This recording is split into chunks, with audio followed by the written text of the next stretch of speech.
जय भारत। मेरा नाम है अभिषेक सिंह और मैं स्वागत करता हूं आप सभी का अभिषेक इन्फिनिटी क्लासेस में। ये वीडियो हिस्ट्री फाउंडेशन के पार्ट 5 की वीडियो होने वाली है, जिसमें हम लोग पृथ्वीराज चौहान के बारे में जानेंगे और मोहम्मद गौरी का जो शासन था भारत में, जो उसका शासन था वो किस प्रकार से उसके गुलामों के बीच में बट गया और गुलाम वंश की शुरुआत कैसे हुई, इसके बारे में हम लोग पढ़ेंगे। और किस प्रकार से दिल्ली सल्तनत में कितने वंश हुए और किस प्रकार से उन वंशों में बट गया, ये भी हम लोग इस बारे में इस क्लास में पढ़ेंगे। तो आइए हम पहले पढ़ते हैं पृथ्वीराज चौहान के बारे में। पृथ्वीराज चौहान पृथ्वीराज चौहान का जन्म कब हुआ था? तो पृथ्वीराज चौहान का जन्म हुआ था 1166 ईस्वी में। याद रखिएगा आप लोग।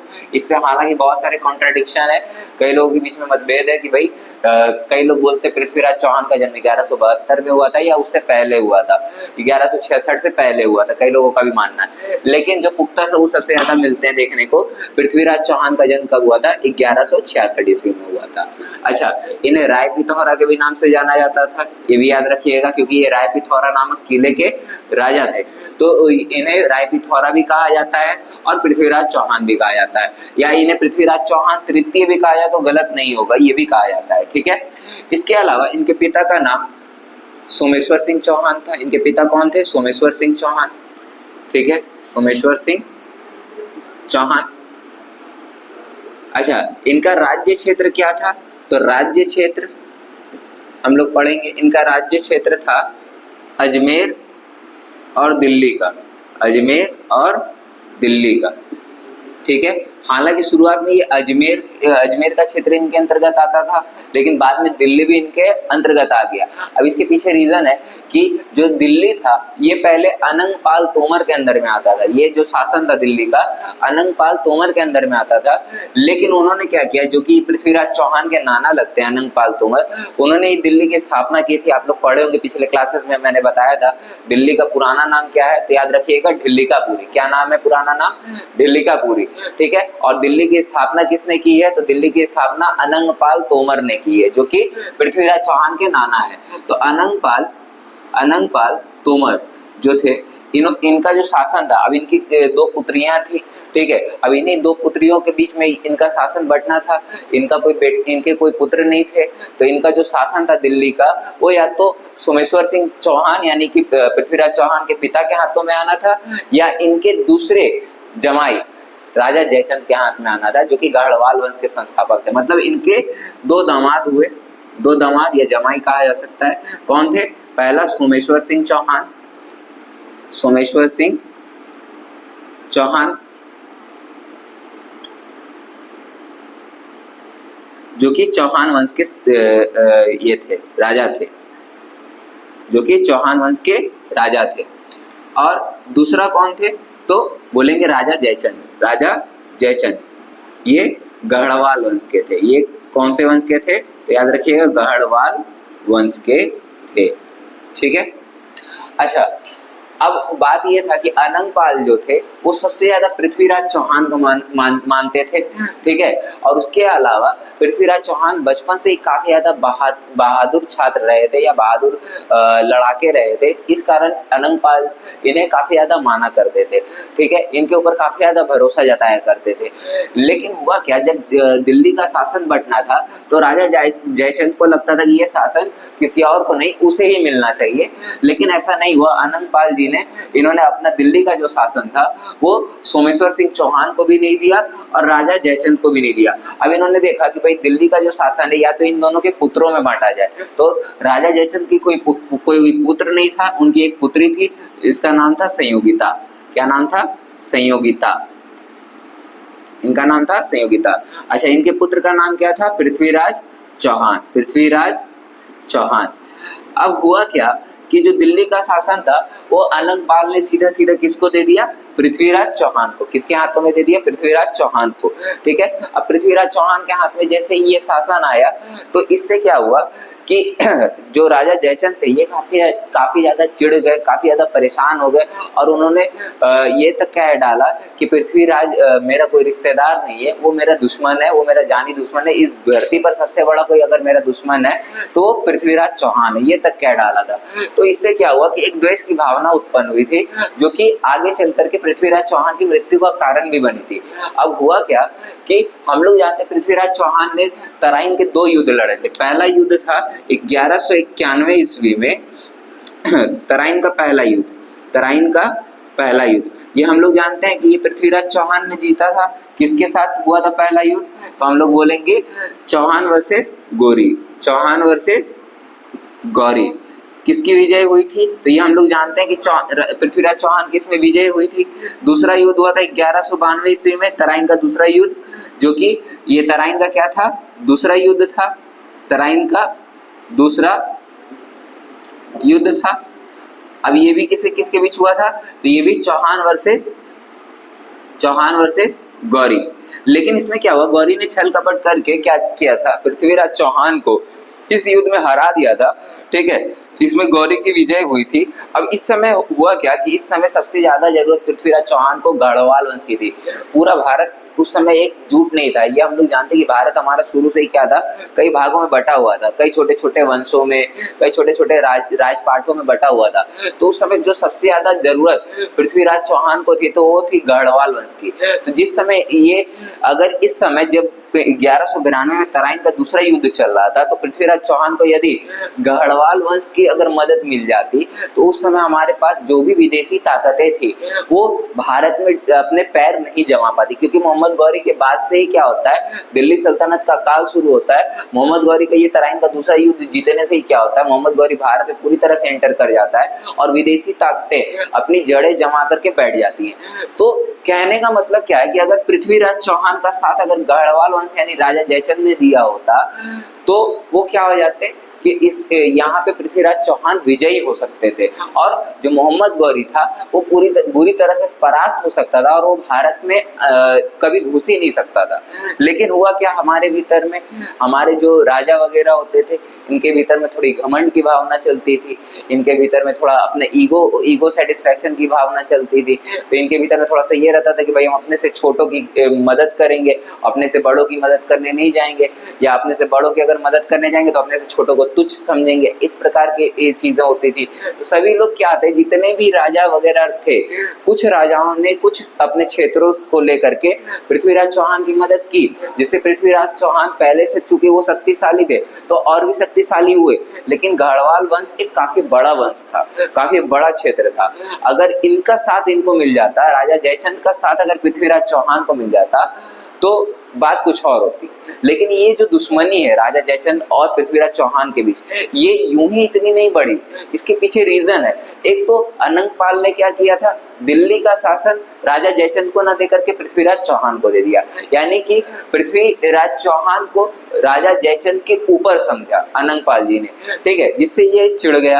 अब ये क्या हुआ कि इसे कहीं से पता चल गया कि जो रानी संयोगिता है, इनकी राजकुमारी संयोगिता है, जो कि बाद में चलकर के पृथ्वीराज की रानी बनती है, तो रानी संयोगिता है वो मन ही मन पृथ्वीराज चौहान से प्रेम करती हैं।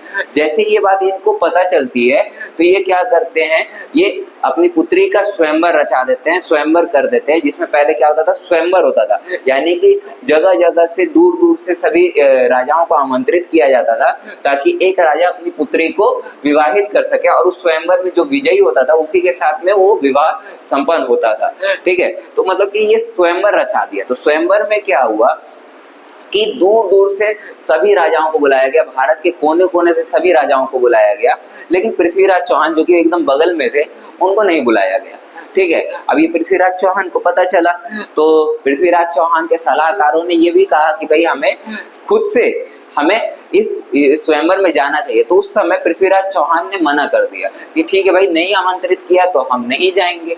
लेकिन राजा जयचंद ने क्या किया था कि इसमें भी एक बड़ा काम क्या कर दिया कि उन्होंने एक जो द्वारपाल होते हैं, द्वारपाल की तरह एक मूर्ति बनवाई, हुबहू पृथ्वीराज चौहान के जैसी मूर्ति बनवाई और ये मूर्ति अपने द्वार पर खड़ी कर दी। ये जो अपने मतलब कि जो स्वयंवर चल रहा था वहां पे अपने महल के बाहर में द्वारपाल के रूप में पृथ्वीराज चौहान की मूर्ति को खड़ा कर दिया। ठीक है, तो इससे क्या हुआ कि जितने भी राजा आते थे वो कहते थे देखो पृथ्वीराज चौहान क्या है, द्वारपाल बना हुआ खड़ा है, ताकि उनका मजाक उड़ सके। मतलब राजा जयचंद ने क्या किया, राजा जयचंद ने बदले की भावना से पृथ्वीराज चौहान का एक मूर्त बनवाया पीतल का, वो भी, और द्वारपाल के रूप में बनाया, जिसमें वो क्या लिए खड़े हुए हैं, हाथ में भाला लिए हुए खड़े हैं, और द्वारपाल बना करके खड़ा कर दिया।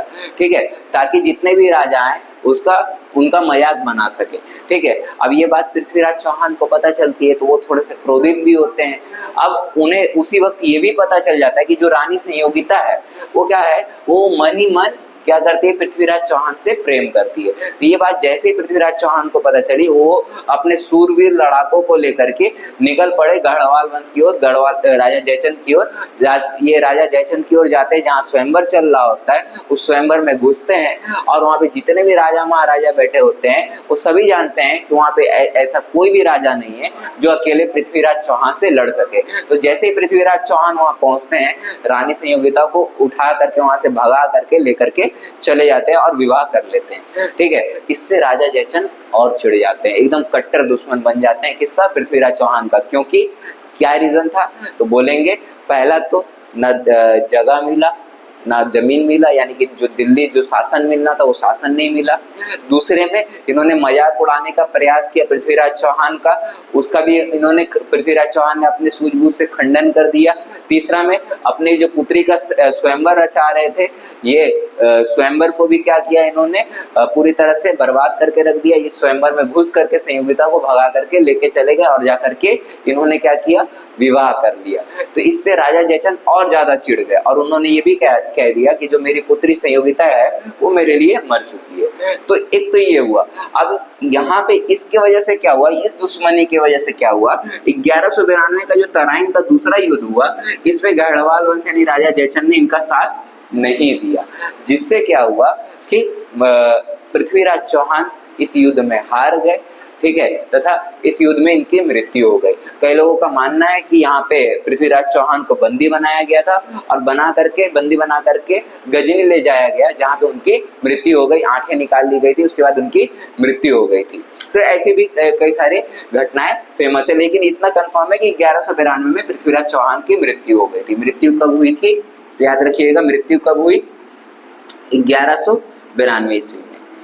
अब क्या हुआ, अब हम लोग ध्यान से समझेंगे। अब क्या हुआ, 1192 में पृथ्वीराज चौहान की क्या हो गई थी, मृत्यु हो गई थी। अब इन्होंने जो साथ नहीं दिया था राजा पृथ्वीराज चौहान का, यही चीज इनको अब भारी पड़ जाएगा। देखिएगा कैसे। अब हुआ क्या कि अब यहाँ पे जैसे ही 1192 का तराइन का युद्ध ये हारते हैं पृथ्वीराज चौहान, तो अजमेर और दिल्ली सीधा गौरी के हाथों में चला जाता है। किसके हाथों में चला जाता है, गौरी के हाथों में। अब गौरी क्या करता है, धीरे धीरे अपना पैर फैलाने लगता है भारत में। वो छोटे छोटे युद्ध करके सभी को हराना शुरू कर देता है, जिससे क्या होता है, सन 1194 में चंदावर का युद्ध होता है। क्या होता है 1194 में, चंदावर का युद्ध। 1194 ईस्वी में क्या होता है, चंदावर का युद्ध। अब इस चंदावर के युद्ध में राजा जयचंद तथा गौरी के बीच में युद्ध होता है, जिसमें गौरी विजयी हो जाता है। अब चूंकि राजा जयचंद अकेले पड़ चुके थे, उस समय भारत के जितने भी बड़े बड़े राजा थे वो सब युद्ध हार चुके थे गौरी से, और थोड़ा पीछे हट गए थे, बैकफुट पे थे, तो इनका भी साथ किसी ने नहीं दिया। तो राजा जयचंद इसमें हार जाते हैं, और इस युद्ध में इनकी मृत्यु हो जाती है। ठीक है, जिसके वजह से गौरी और भी क्या हो जाता है, शक्तिशाली हो जाता है। ये चंदावर का युद्ध जीतते ही पूरे गाढ़वाल वंश में शासन किसका हो जाता है, मोहम्मद गौरी का हो जाता है। अब जरा सोचिए, अगर जयचंद ने पृथ्वीराज चौहान का अगर शुरू में ही साथ दे दिया होता, तो क्या ये मोहम्मद गौरी जो विदेशी ताकतें थी, क्या ये भारत पर आ सकती, भारत पर आक्रमण कर पाती? तो हम कहेंगे शायद नहीं कर पाती, शायद नहीं होती आज ये विदेशी ताकतें। लेकिन क्या हुआ कि न जयचंद ने साथ दिया और न पृथ्वीराज चौहान युद्ध जीत पाए। गौरी विजयी हुआ। गौरी ने क्या किया, पृथ्वीराज चौहान को युद्ध में परास्त किया, अपने साथ बंदी बनाया, गजनी लेके गए, जहां उनकी मृत्यु हो गई।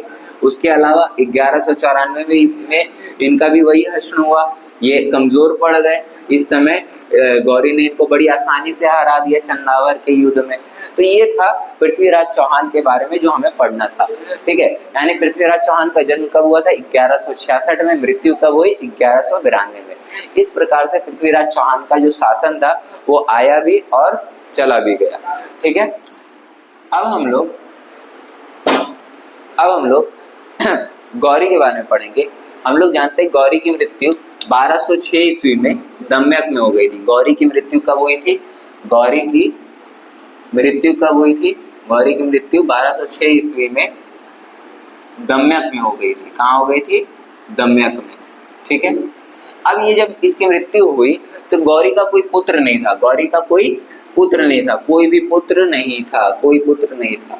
याद रखिएगा, गौरी का कोई भी पुत्र नहीं था। कई बार ऑप्शन में देता है, ऐसे क्वेश्चन पूछ देता है कि गौरी के कितने पुत्र थे?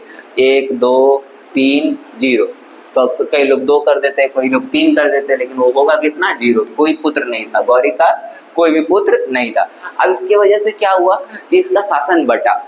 इसका शासन किसके पास बटा? तो इसके जो प्रमुख 4 गुलाम थे, इसने उस समय क्या होता था, उस समय का जो शासन काल होता था, उस समय लोग राजा महाराजा क्या करते थे? बाजारों में जाकर के गुलाम खरीदते थे। क्या करते थे? गुलाम खरीदते थे। जैसे हम लोग आज के समय में जाते हैं बाजार में, जाकर के क्या करते हैं? गुड्डा गुड्डी खरीदते हैं, है ना, या फिर खिलौने वगैरह खरीदते हैं, आलू प्याज खरीदते हैं। उस प्रकार से पहले लोग बिकते थे, गुलाम बिकते थे। लोग अपने हिसाब से, अपने काम के अनुसार से गुलामों को खरीदा करते थे और उनसे जो भी मन होता था वो सब करवाया करते थे, या साफ सफाई हो, घर के काम वगैरह हो, हर काम करवाया करते थे। यहाँ तक कि ये जो गुलाम होते थे इनके लिए बॉडीगार्ड का भी काम करते थे अधिकतर। इसीलिए क्या होता था कि अधिकतर जो राजा वगैरह होते थे वो हष्ट पुष्ट और काफी ज्यादा शक्तिशाली गुलामों को खरीदा करते थे, ताकि वो क्या कर सके? इनके सेना में भर्ती हो सके, इनके अंगरक्षक बन सके और क्या कर सके? अपनी सेना में ड्यूटी अच्छे तरीके से दे सके और उनका सेनापति का भी रोल निभा सके। तो ऐसी भी घटनाएं, मतलब ऐसे भी चीजें हुआ करती थी पहले। तो इस कारण क्या होता, गौरी ने 4 गुलाम खरीदे थे। पहला था कुतुबुद्दीन ऐबक।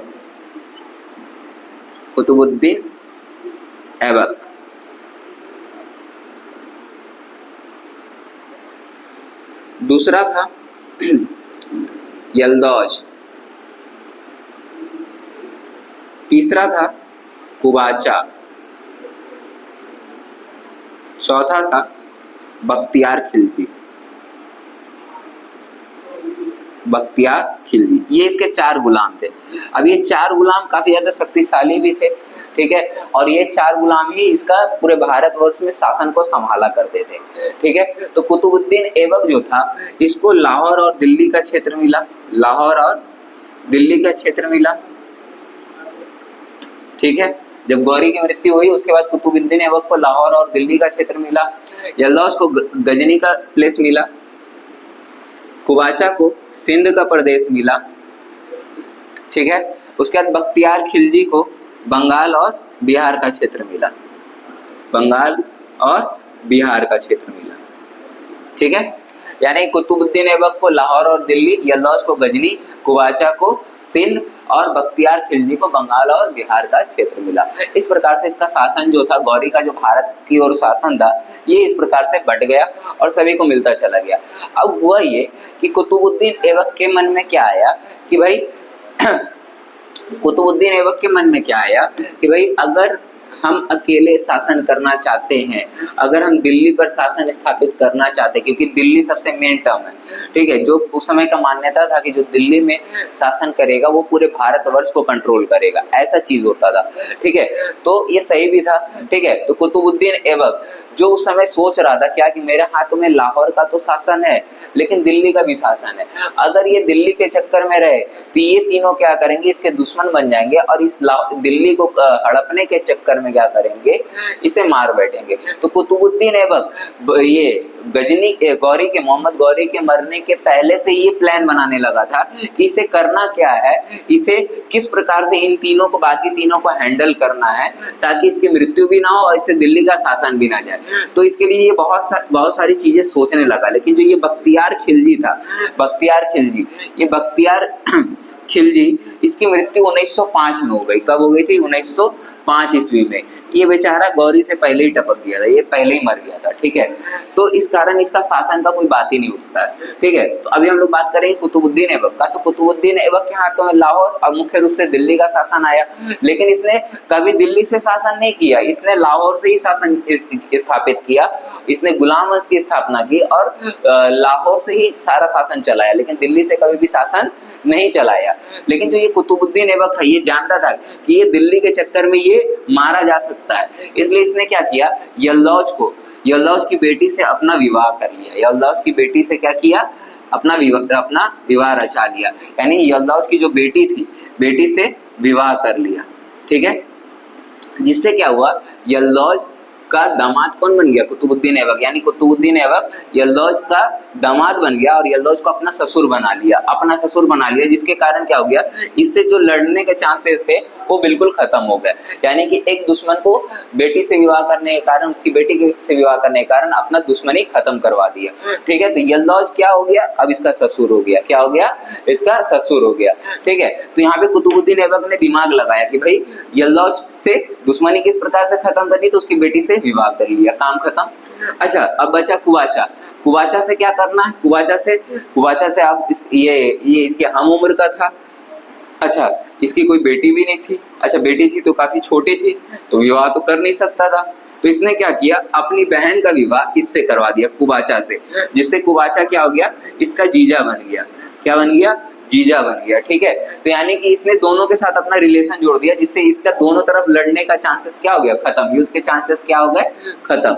यानी कुतुबुद्दीन ऐबक ने क्या किया, यल्लौज को अपना ससुर बनाया, कुवाचा को अपना जीजा बनाया, जिस कारण क्या हो गया, इसका युद्ध का जो परिस्थिति था या युद्ध का जो आशंका था, इन दोनों से तो खत्म हो गया। अब बच गया बख्तियार खिलजी। अब ये जो बख्तियार खिलजी था, ये बहुत ही मतलब आतंकवादी माइंड का आदमी था, बहुत ही तार हिला हुआ इसका इंसान था, मतलब सन की व्यक्ति था, ठीक है। ऐसा व्यक्ति था जो जब मन में आ जाए कुछ भी कर देता था, ठीक है। अब यहाँ 1905 लिख दिया, यहाँ 1205 होगा, 1205। अब बख्तियार खिलजी जो था, अब इसका स्थिति क्या था, ध्यान समझिएगा कि ये 1205 ईस्वी में इसकी मृत्यु हो गई। इसकी मृत्यु कब हुई थी? 1205 ईस्वी में। इसकी मृत्यु कब हुई? 1205 ईस्वी में इसकी मृत्यु हो गई। नहीं तो ये सीधा सीधा क्या होता, कुतुबुद्दीन ऐबक का डायरेक्ट दुश्मन बन जाता और सीधा सीधा इसको नुकसान पहुंचाता। लेकिन ऐसा नहीं हुआ। क्यों? क्योंकि बख्तियार खिलजी मोहम्मद गौरी के मरने के पहले ही मर चुका था, जिसकी वजह से क्या हो गया, इसका शासन क्या हो गया, पूरी तरह से बंट गया। अब बख्तियार खिलजी का जो शासन था, ये होना किसका, ये अगर रहता बख्तियार खिलजी, तो ये क्या करता, कुतुबुद्दीन ऐबक से सीधे सीधे लड़ाई करता, लेकिन ये तो बेचारा मर गया। अब ये था सन की आदमी। अब सन की आदमी कैसे था, तो इसके पीछे समझिए, बख्तियार खिलजी बहुत ही एकदम मतलब पढ़ा लिखा व्यक्ति था नहीं। ये इतना इस्लाम के प्रति इतना कट्टर व्यक्ति था कि इसे इस्लाम के अलावा कुछ सोचता नहीं था। इसने इस्लाम के चक्कर में नालंदा विश्वविद्यालय, विक्रमशिला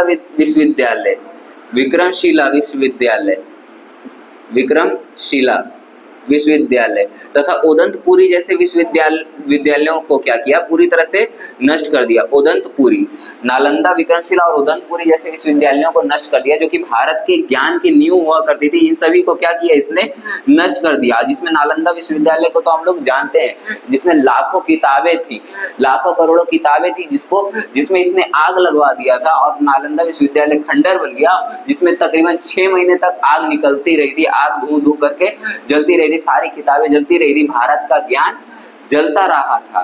तो यानी कि कहने का मतलब क्या, बख्तियार खिलजी क्या था, थोड़ा सा सन की इंसान था। इसने नालंदा विश्वविद्यालय में आग क्यों लगवाया था, तो इसके पीछे रीजन था कि बख्तियार खिलजी काफी दिनों से एक बार बीमार पड़ गया, एक बार बीमार पड़ा और ये काफी दिनों से ठीक नहीं हो रहा था। लेकिन इसका एक जिद था कि भाई हम क्या करेंगे, हम कभी भी भारतीय या हिंदू लोगों के जो आचार्य वगैरह, उनसे हम कभी भी वैद्य वगैरह से नहीं दिखवाएंगे। उनसे मतलब उस समय वैद्य होते थे, डॉक्टर तो होते नहीं थे, तो वैद्य होते थे, तो वैद्य से हम कभी भी दिखाएंगे नहीं। तो ये जाते थे हकीम के पास। किसके पास जाते थे? हकीम। तो ये जो हकीम वगैरह होते थे, गोली लिख के दे, इसको क्या करे, कई सारी दवाइयाँ लिख के दे, तो ये दवाइयाँ, ये गोलियाँ सब इसका व्यर्थ चल जाए। इसका जो तबीयत था वो दिन प्रतिदिन और बिगड़ जाता था। ठीक नहीं होता था। दिन प्रतिदिन इसका तबीयत बिगड़ते ही जा रहा था, बिगड़ते ही जा रहा था, बिगड़ते ही जा रहा था। इसने अंग्रेजी डॉक्टरों से भी अपना इलाज करवाया, लेकिन उससे भी कहीं पे इसका सुधार नहीं हुआ। तो उस समय हालांकि अंग्रेज डॉक्टर उतना ज्यादा सफल नहीं थे, तो इस कारण भी उसका मतलब दिन दुनिया के जितने भी डॉक्टर थे, अरब वासी, यूरोप वासी, जितने भी डॉक्टर, जितने भी प्रकार के वैद्य, जितने भी प्रकार के हकीम थे, इसने सभी को दिखवा दिया। लेकिन हिंदुस्तान में किसी भी हिंदू वैद्य को इसने कभी भी नहीं दिखवाया था। तो कई सारे सलाहकारों ने इसे सलाह दिया, लगातार सलाह दिया, बहुत मनाया, बहुत गुजारिशें की कि भाई आप दिखवा लो, हिंदू वैद्य को दिखवा लो। एक बहुत बड़े आचार्य हैं, नालंदा के आचार्य हैं, उनको आप दिखवा लो, इससे आपका क्या होगा, तबीयत सही हो जाएगा। और उस समय भारत का ज्ञान पूरे विश्व में प्रसिद्ध था। तो अंत में जब बख्तियार खिलजी देखता है कि भाई स्थिति मृत्यु की ओर जा रहा है, तो हार मान करके वो क्या करता है, नालंदा विश्वविद्यालय के जो आचार्य रहते हैं उनसे अपने आप को दिखवाने के लिए तैयार हो जाता है कि भाई हम आपसे दवाई वगैरह ठीक से करवाएंगे।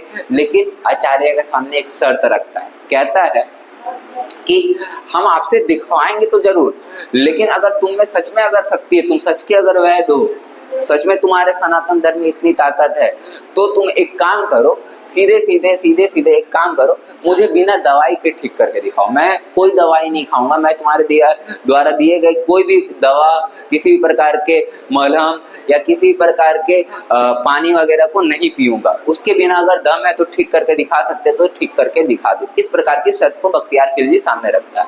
अब होता क्या है, जो नालंदा के प्राचार्य रहते हैं उसे डेली 5 पेज कुरान पढ़ने को देते हैं। क्या करने को देते हैं, 5 पेज कुरान पढ़ने को कहते हैं कि आप 5 पेज कुरान पढ़ो। अब क्या था, ये ऐसा क्यों कहा उन्होंने, तो आचार्य ने क्या किया था, उस कुरान के ऊपर में अपना दवा का लेप लगा दिया था। और उस लेप को क्या करता था, बख्तियार खिलजी जब भी पढ़ता था तो वो पन्नों को थूक से, अपने अजीब से चाट करके पन्नों को पलटा करता था। तो जब भी वो पन्नों को चाट करके पलटता था तो उससे क्या होता था, वो दवाइयाँ उसकी उंगलियों पर लग जाती थी और उसके खाने के साथ या उसके चाटने के साथ धीरे धीरे दवाइयाँ उसके भीतर जाती थी। और इससे क्या हुआ, धीरे धीरे करके बख्तियार खिलजी ठीक होने लगा। और एक समय ऐसा हुआ कि वो पूरी तरह से हष्ट पुष्ट हो गया मात्र 2 से 3 महीनों के भीतर में। उसके बाद इसने क्या किया, जब ये पूरी तरह से हष्ट पुष्ट हो गया तो इसने सोचा कि जो बड़े बड़े हकीम, बड़े बड़े दुनिया भर के डॉक्टर वगैरह कुछ नहीं कर पाए, ये इस अकेले आचार्य ने ऐसा क्या कर दिया कि मैं इतना अचानक से ऐसे आराम से ठीक हो गया, मुझे कुछ दवाई भी नहीं खाना पड़ा। इसने ऐसा कौन सा जादू कर दिया, मात्र रोज 5 पेज कुरान पढ़ने की वजह से मैं कैसे ठीक हो गया। तो इसने आचार्य को बुलाया, तो आचार्य ने इस बात को बताया कि मैंने आपके पन्नों पर क्या किया था, दवा को लगा दिया था। ठीक है, अब सोचो उसने क्या किया है, हमारे आचार्य जो नालंदा के जो आचार्य हैं उन्होंने इनका मदद किया है, लेकिन ये सन के क्या करता है, बोलता है कि भारत का ज्ञान इतना बड़ा है कि भाई उसको जो लेप है वो उसको मैं पढ़ने की वजह से मैं ठीक हो गया, सिर्फ लेप अंदर गया, हल्का सा शरीर के अंदर गया, उसकी वजह से ठीक हो गया।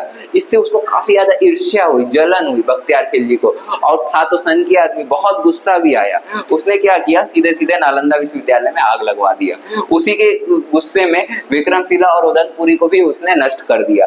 इससे क्या हुआ, भारत का जो ज्ञान था वो जल करके राख होकर के रह गया। यानी जो हमारे पन्नों में जो भी ज्ञान बदला हुआ था उन सभी ज्ञानों को राख में बदल कर रख दिया किसने, बख्तियार खिलजी ने, और उसकी जिद ने। नहीं तो आज भारत क्या होता मेडिसिन के क्षेत्र में, या यूं कहा जाए कि भारत जो होता जो मेडिकल के क्षेत्र में जो पहले आगे था, जिस प्रकार से पहले आगे था उस प्रकार से आज बहुत ज़्यादा आगे होता। आज हमें इतना एलोपैथिक दवाओं पर ज़्यादा निर्भर रहना नहीं पड़ता। ठीक है, तो ये था बख्तियार खिलजी और इसके बारे में कथन। ठीक है, मृत्यु इसकी कब हो गई थी, 1205। तो इससे तो भाई 1206 में ये मरा, उसके बाद ये सब घटनाएं हुई हैं, लेकिन ये तो 1205 में ही चला गया था। इस प्रकार से इसका शासन पहले ही क्या हो गया, समाप्त हो गया, इसका शासन में रहने का कोई बात ही नहीं हुआ। तो इस प्रकार से जो गौरी का शासन था इस प्रकार से बढ़ गया। अब क्या होता है कि गुलाम वंश, किसकी स्थापना होती है, गुलाम वंश की। कौन करता है स्थापना, कुतुबुद्दीन ऐबक। अब आता है काल दिल्ली सल्तनत का। तो दिल्ली सल्तनत में सबसे पहला वंश कौन सा है, याद रखिएगा, गुलाम वंश है। कौन सा वंश है, गुलाम वंश। तो हम लोग हेडिंग देंगे दिल्ली सल्तनत। ठीक है, आज सिर्फ पढ़ना है दिल्ली सल्तनत में कितने वंश थे, कौन कौन से थे, बस इतना ही, दिल्ली सल्तनत। अब दिल्ली सल्तनत, ये दिल्ली सल्तनत का काल कितने वर्षों का था, तो 1206 में ये शुरुआत होता है गुलाम वंश से, और 1526 तक चलता है, जब तक मुगल वंश की शुरुआत नहीं हो जाती है। ठीक है, यानी लगभग 320 वर्षों का काल था। कितने वर्षों का काल था? लगभग 320 वर्ष का काल था। 320 वर्षों का काल था। ठीक है, कब से शुरू होता है? गुलाम वंश से, और खत्म कहाँ होता है? तो लोधी वंश पे। ठीक है, तो देखिए दिल्ली सल्तनत कहाँ, कब से कब तक ये क्वेश्चन पूछता है। 1206 से लेके 1526 कितने वर्षों का काल रहा है दिल्ली सल्तनत का? 320 वर्षों का। ठीक है, इसका संस्थापक कौन है? तो याद रखिएगा गुलाम वंश। और गुलाम वंश का संस्थापक कौन है? तो कुतुबुद्दीन ऐबक। तो पहला आता है गुलाम वंश। पहला कौन सा है? गुलाम वंश। दूसरा कौन सा है? याद रखेंगे खिलजी वंश। खिलजी वंश। तीसरा कौन है? तो बोलेंगे तुगलक वंश। तुगलक वंश। चौथा कौन सा है? तो सैयद वंश। कौन सा है? सैयद वंश। पांचवा लोधी वंश। यानी दिल्ली सल्तनत पे हमारे कितने वंश हुए? तो याद रखिएगा 5 वंश हुए थे। कितने वंश हुए थे? 5। पहला गुलाम वंश, दूसरा खिलजी, तीसरा तुगलक, चौथा सैयद, पांचवा लोधी वंश। ठीक है, इस प्रकार से 5 वंश हुए थे दिल्ली सल्तनत की गद्दी पर। यानी दिल्ली की गद्दी पे कितने वंश बैठे? 5 वंश। गुलाम वंश कब से कब तक रहा? तो याद रखिएगा ये 1206 ईस्वी से लेकर के 1290 ईस्वी तक। कब तक? 1206 से लेके 1290 ईस्वी तक, यानी लगभग 84 वर्ष। कितने वर्ष? 84 वर्ष। दूसरा खिलजी वंश। अच्छा, ये दिल्ली सल्तनत की गद्दी पर सबसे कम समय तक बैठने वाला वंश है। याद रखिएगा मात्र 30 वर्ष। 1290 ईस्वी से लेकर के 1320 ईस्वी तक। 1320 ईस्वी तक मात्र 30 वर्षों का काल रहा है इसका। 30 वर्षों का। ठीक है, उसके बाद आता है तुगलक वंश। ये तुगलक वंश जो है ये दिल्ली सल्तनत की गद्दी पर सबसे लंबे समय तक शासन करने वाला वंश है। यानी ये 1320 से लेकर के इसने 94 वर्षों तक शासन किया। 1320 से लेके 1414 ईस्वी तक। 1414 ईस्वी तक कितने वर्षों का शासन रहा है? 94 वर्षों का। कितने वर्षों का? लगभग 94 वर्षों का। फिर आता है सैयद वंश। सैयद वंश 1414 से लेकर के 1451 तक, यानी लगभग 37 वर्षों का काल रहा है। ठीक है, कितने वर्षों का काल है? 37 वर्षों का। ठीक है, उसके बाद लोधी वंश। लोधी वंश जो था 1451 से लेकर के 1526 तक रहा। इसका जो शासन काल है ये तकरीबन 75 सालों का है। लगभग 75 वर्षों का शासन काल। कितने वर्षों का शासन काल है? 75। तो कितने वंश हुए दिल्ली सल्तनत पे? अच्छा, दिल्ली सल्तनत कब से कब तक रहा? 1206 से लेकर 1526 तक। 320 वर्षों का काल रहा। इस 320 वर्षों में कितने वंश बैठे इस गद्दी पर? तो 5 वंश बैठे। गुलाम वंश, खिलजी वंश, तुगलक वंश, सैयद वंश और लोधी वंश। गुलाम वंश कब से कब तक रहा? 1206 से लेकर 1290, लगभग 84 वर्ष। खिलजी वंश कब से कब तक रहा? 1290 से लेकर 1320, यानी 30 वर्ष। तुगलक वंश कब से कब तक रहा? 1320 से लेकर 1414 तक, यानी 94 वर्ष। सैयद वंश कब से कब तक रहा? 1414 से लेकर 1491 तक, यानी 37 वर्ष। और लोधी वंश कब से कब तक रहा? 1451 से लेकर 1526 तक, यानी 75 वर्ष। इसमें सबसे अधिक समय तक शासन किसने किया है? तो सबसे अधिक समय तक बैठा कौन सा? तुगलक वंश। सबसे अधिक कौन सा है? तो सबसे अधिक है तुगलक वंश। और सबसे कम समय तक शासन किसने किया है? तो सबसे कम समय तक शासन किया है खिलजी वंश ने। किसने किया है? खिलजी वंश ने। सबसे कम खिलजी, सबसे अधिक तुगलक वंश। ये था आज का हमारा टॉपिक, दिल्ली सल्तनत का काल। समझ में आया सभी को? कहीं कोई दिक्कत हो तो बताइएगा, मैसेज करिए, कमेंट करिएगा। आपके कमेंट को पढ़ा जाएगा, उसके रिप्लाई भी किए जाएंगे। और अगर वीडियो पसंद आया हो तो लाइक, सब्सक्राइब, शेयर जरूर करिएगा। ठीक है, तो ये था दिल्ली सल्तनत का काल। अगले दिन हम लोग पढ़ेंगे गुलाम वंश। ठीक है, तो आज मैं यहीं पे विदा लेता हूँ। आज के लिए इतना ही। सेवा